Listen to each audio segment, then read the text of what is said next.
એક તરફ ગુજરાતના મુખ્યમંત્રી ભૂપેન્દ્ર પટેલ રાજ્યમાં વીજળીની બચત કરવા માટે મંત્રીઓ અને ઉચ્ચ અધિકારીઓને કડક સૂચના આપી રહ્યા છે કે જ્યાં સુધી કુદરતી અજવાળું હોય ત્યાં સુધી ઓફિસની લાઇટો ચાલુ ન કરવી. પરંતુ બનાસકાંઠાના ધાનેરામાં સ્થિતિ કંઈક અલગ જ છે. અહીંના વિદ્યુત બોર્ડના અધિકારીઓને જાણે સરકારના કોઈ નિયમો લાગુ ન પડતા હોય તેવી રીતે કામ કરી રહ્યા છે. ધાનેરા વીજ કચેરીમાં ધોળા દિવસે લાઇટો અને પંખાઓ ધમધમી રહ્યા છે, પણ નવાઈની વાત એ છે કે ઓફિસમાં કોઈ જ કર્મચારી હાજર નથી. જુઓ આ ખાસ અહેવાલ. ગાંધીનગરથી આદેશ, પણ ધાનેરામાં અંધેર નગરી. મુખ્યમંત્રી કહે છે વીજળી બચાવો અને ધાનેરાના અધિકારીઓ કહે છે વેડફાટ કરો. ખાલી ખુરશીઓ વચ્ચે પંખા અને લાઇટોનો જલસો, જનતાના ટેક્સમાં પૈસાનો ધુમાડો. જાગૃત નાગરિકે ઝડપી પાડી જીઈબીની પોલ. આ દ્રશ્યો છે ધાનેરા વિદ્યુત બોર્ડની ઓફિસના.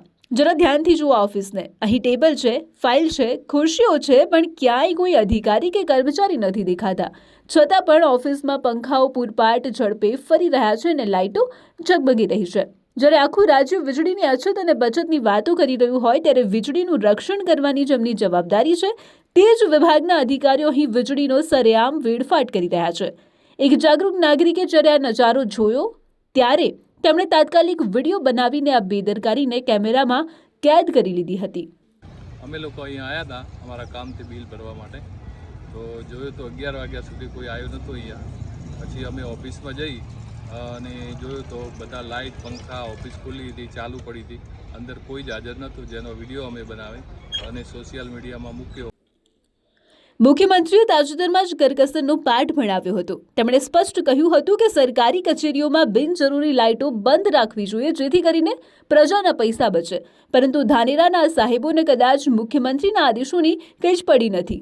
અહીં તો જાણે સાહેબ આવે કે ન આવે, લાઇટ પંખા તો ચાલુ જ રહેશે તેવો ઘાટ જોવા મળ્યો. ધાનેરા વિદ્યુત બોર્ડનો વાયરલ વિડીયો અત્યારે સોશિયલ મીડિયામાં ચર્ચાનો વિષય બન્યો છે.